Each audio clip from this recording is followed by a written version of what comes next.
Now I'll ask that you join in our unison chalice lighting. The words are found in your bulletin this morning. We gather this hour as people of faith, with joys and sorrows, gifts and needs. We light this beacon of hope, sign of our quest for truth and meaning, of celebration of the life we share together.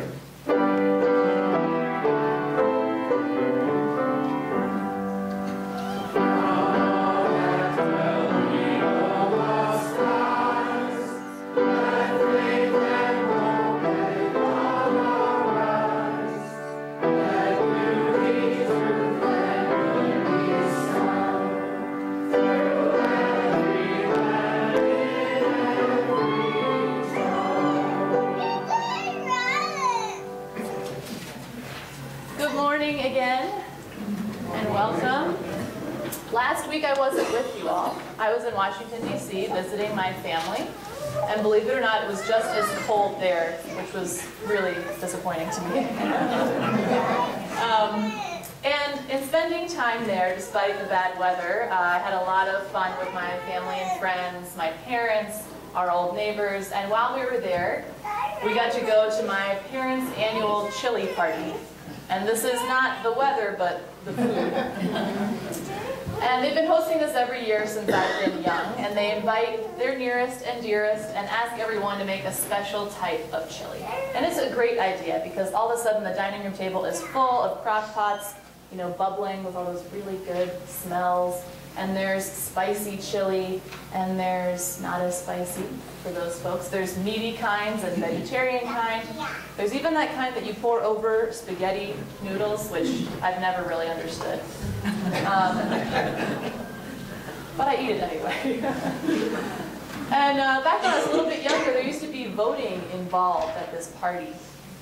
You were encouraged to sample all the different types of chili, and sometimes there were over a dozen. And you were then going to vote on which one that you liked the best. And at the end of the night, my dad would count up all the votes, and he'd actually pin a blue ribbon right on the winner's pot. And this is when the chaos broke out. Adults, grown adults, who were like kin to me, were suddenly outraged. Some folks said, you know, that voting was done wrong, that person voted more than once. Other people were kind of just, you know, sulking in the corner, feeling like sad that their chili didn't win. So as the years passed, my parents decided to get rid of the voting part, and they actually enjoyed it more than they had beforehand, and they heard from partygoers that they felt the same way. And it reminded me that when we hear about evolution, which is our theme this month, we often hear about survival of the fittest, right? But I actually think that we can do more through cooperation than we can through competition. And that's just one of the reasons why we gather here, is because we value working together as a community and with our partner church rather than working against one another in order to do the most good.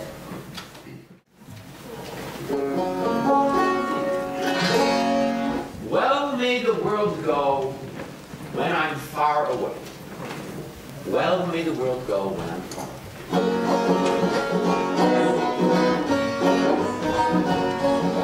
Well may the world go, the world go, the world go. Well may the world go when I'm far away.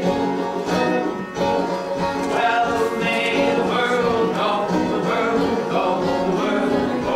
Well may the world go when I'm far away. I had forgotten that I sort of knew this song, and I heard it before until I heard the report about Pete Seeger on the radio this week on NPR, and at the end of the piece about him, they played a little snippet of this song, and it reminded me, oh, that's a good song. So I found the words, and it's a Pete Seeger too, and you can help me sing. It goes like this. Well, may the world go, the world go, the world go. Well, may the world go when I'm far away. Well, may the skiers turn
When I left Boston for Rochester, I got on the smallest plane that I had ever been on.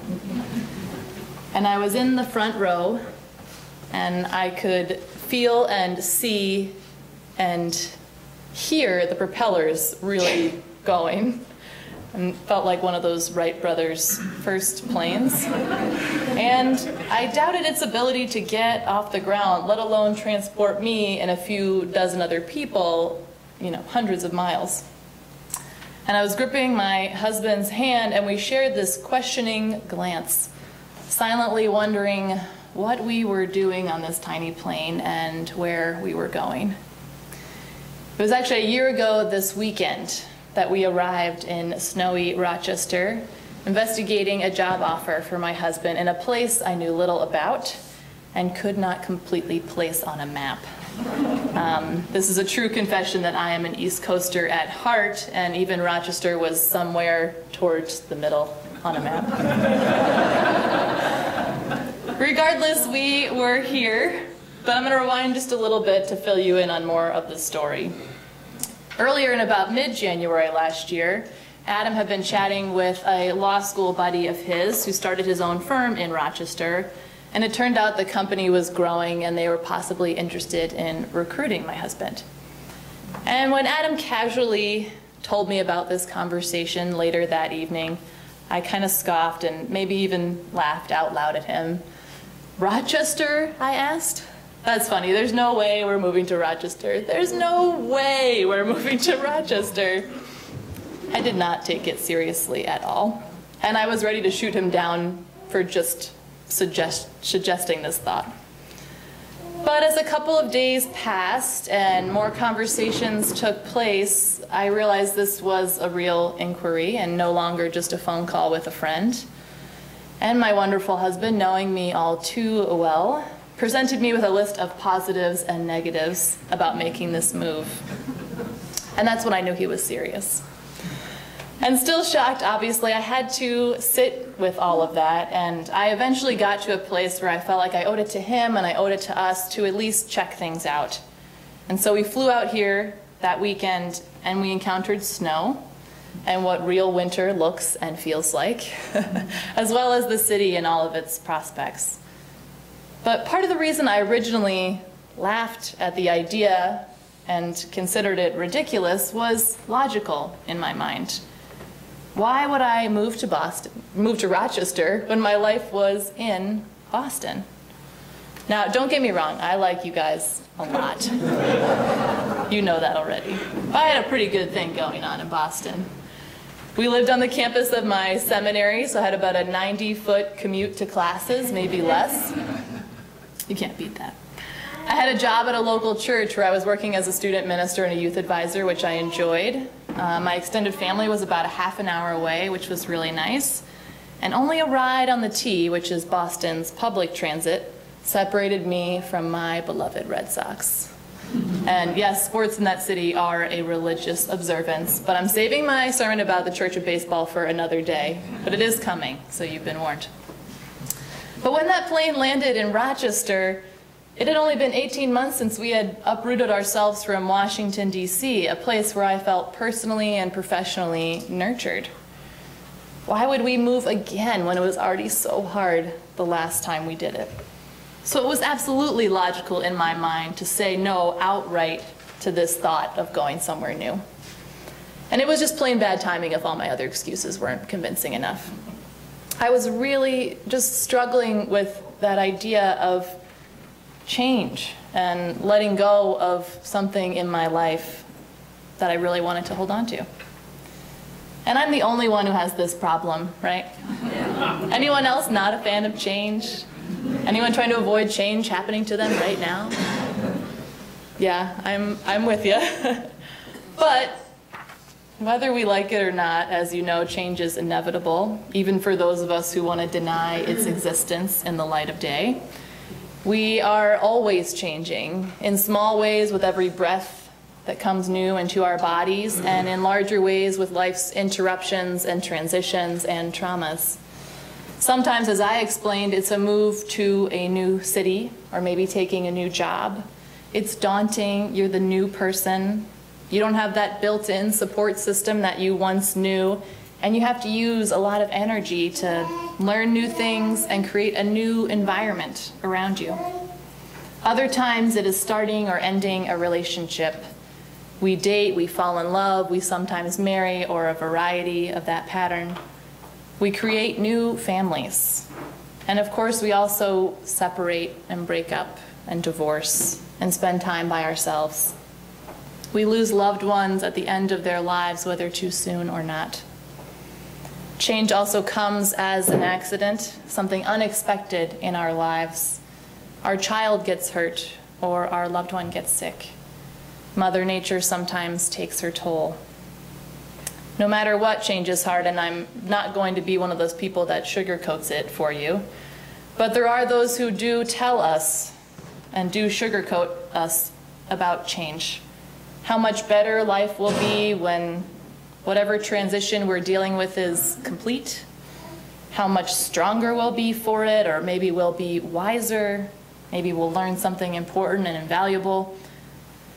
And sure, I have to admit that some of those things are probably true, but they don't actually help us manage the chaos of our own personal evolution. They offer platitudes designed to pacify us instead of speak to where we really are in coping with change. Even the events in our lives that we consider positive changes, where we really are is at a loss. When we begin new things, we are forced to leave other things behind. Whether it's our relationships or our homes or earthly possessions, we lose things. And in our continual process of letting go, we are constantly grieving something. And most of the times, our lives feel so full and frantic that we overlook the grief. We don't make time for it. We cast it aside, thinking that we can grow and change peacefully and effortlessly. But we know that life usually doesn't work that way. But lucky for us, we're not the only people on this earth who've ever struggled with the idea of change and the struggles with letting go. Great sages and prophets have spent their lives dedicated to figuring this out. In fact, Buddhism addresses this topic adeptly. Change is recognized for them as inevitable and unavoidable. And they hold the belief that people's ignorance in the face of change is what results in our suffering. Suffering comes from resisting the impermanent nature of life, the inability to reconcile changes that we know are happening in us and around us. So I'm going to share a brief Zen story that will help us think about it a little deeper. Two traveling monks reached a river where they met a young woman in a beautiful silk dress. Wary of the current, she asked if one of them could carry her across. One of the monks hesitated completely, but the other picked her up and put her on his shoulders, transported her across the water, and put her down on the other side. She thanked him and departed. As the monks continued walking along their way, the one was brooding and preoccupied, and he finally spoke out, unable to hold his silence any longer, and said, "Brother, our spiritual training teaches us to avoid any contact with women, and yet you picked her up on your shoulders and you carried her." "Brother," the second monk replied to him, "I set her down on the other side while you are still carrying her." This is not a story about a damsel in distress, but rather about two people trying to live out their faith. It's about two people who are trying to make sense of the same rules and yet also help another person. It's about two people and their decisions and their lives moving forward. That one who hesitates to carry the woman physically across the river lets his anxiety about order and control seep deep into his mind. And when he sees the other monk pick her up and put her down, he judges him and becomes outraged until he questions him outright. And that second monk, who transports the woman across the river on his back, doesn't think about the situation once it has passed. He continues on his journey, doing what he thought was best in the moment. He's not weighed down by his thoughts about breaking his vows. He took action in a situation that he saw as calling for it, and then he let go and traveled forward. Now, while this story might seem unrealistic and somewhat silly in our postmodern minds, it brings to light our real struggle of holding on to things that we need to let go of. Because just like that first monk in the story, we will have great trouble moving forward in our lives if we're carrying too much with us. But how do we begin to let go of some of the things we are carrying? How do we begin to embrace change and impermanence as reality in our lives? And the first step of letting go is just realizing that we are holding on. Rabbi Rami Shapiro writes about this in his book called The Art of Recovery, The 12 Steps as Spiritual Practice. And he acknowledges that while most people think of the 12 Steps program as something for people with addictions, namely to alcohol, drugs, sex, food, addiction is actually a part of our ordinary humanity. Rabbi Shapiro argues that most of us are actually clinging to control. That's our big addiction. And the first step in letting go is confronting our lack of control and realizing that we don't have all the power that we thought we did. And in turn, letting go of the things that we're holding in our grasp. It's the illusion of control, he says, which keeps us from spiritual growth, and in my opinion, from personal evolution. So let's think about this together for a moment. And while you're thinking, I'm going to pass around these two bowls of stones.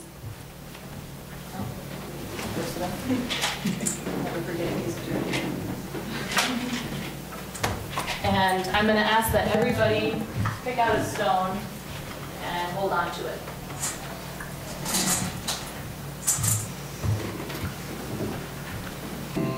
So I'll take a deep breath together holding our stone.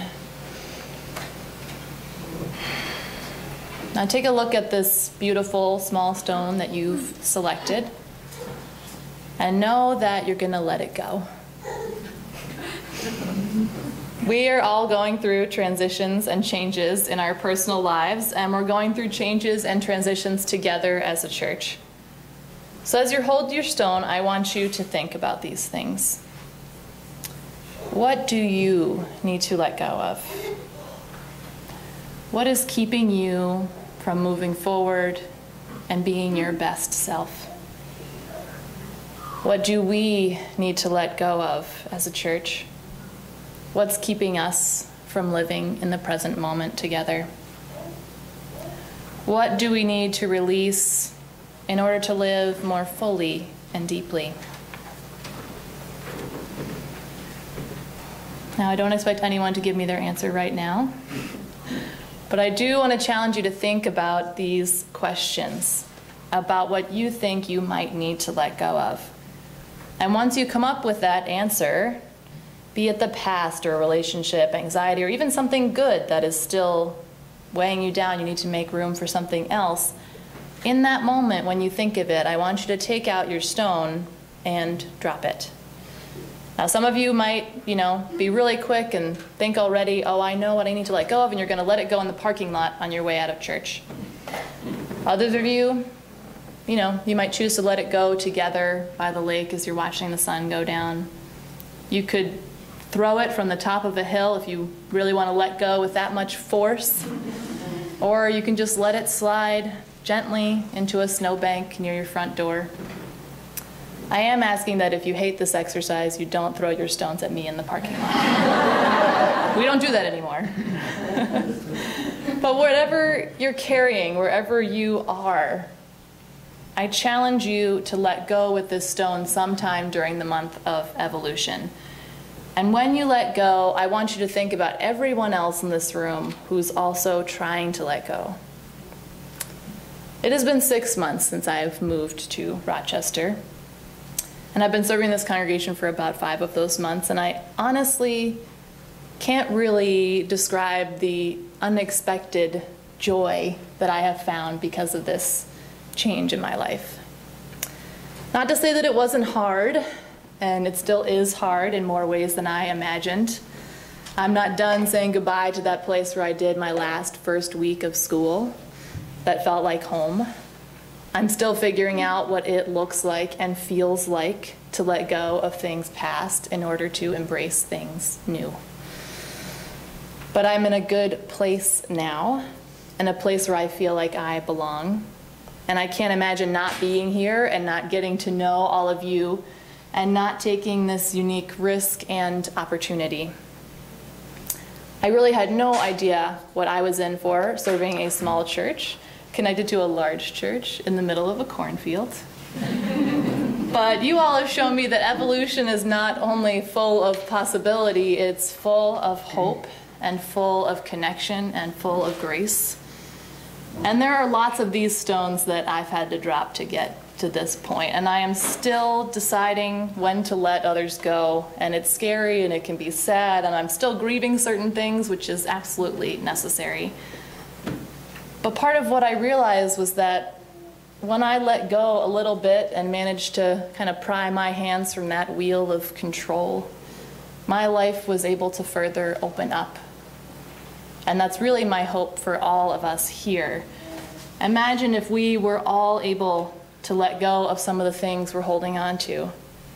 Imagine the room we could make in our hearts for this present moment and for what might come.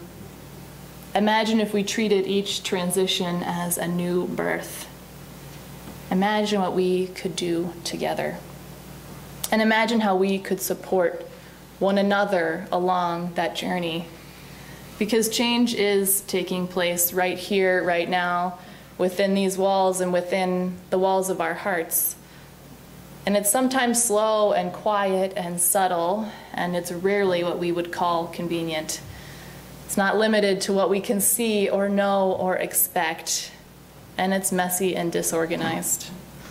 Yet it is what allows us to survive and grow and evolve. Our Unitarian Universalist tradition asks that we wade in uncertainty, yet continue searching, continue seeking, continue dreaming and becoming together. We're tasked with finding out what matters most to us, to making sense of our own life's chaos, while remaining open to it at the same time. So as we go out into the world this morning, which we are shaped by and continue to shape, let us make a little more room in our hearts for this particular moment and all the changes that have come in our lives and all that are currently happening and all that are going to come. Let us drop our stones and sink a little bit deeper into what really matters for each of us and for our church. May we all be blessed to let go so that evolution can truly happen to us. May it be so. Amen. To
Join us for worship every Sunday at 10 a.m. at the Unitarian Universalist Church of Canandaigua, a welcoming congregation. We are located at 3024 Cooley Road, 4 miles west of South Main Street, Canandaigua, just north of the intersection with Routes 5 and 20. Look for the blue signs just before the turn. Your comments about this program or questions about the church are welcome at 585-396-1370 or at our website, www.canandaiguauu.org. Producer and editor, Daniel Brigham.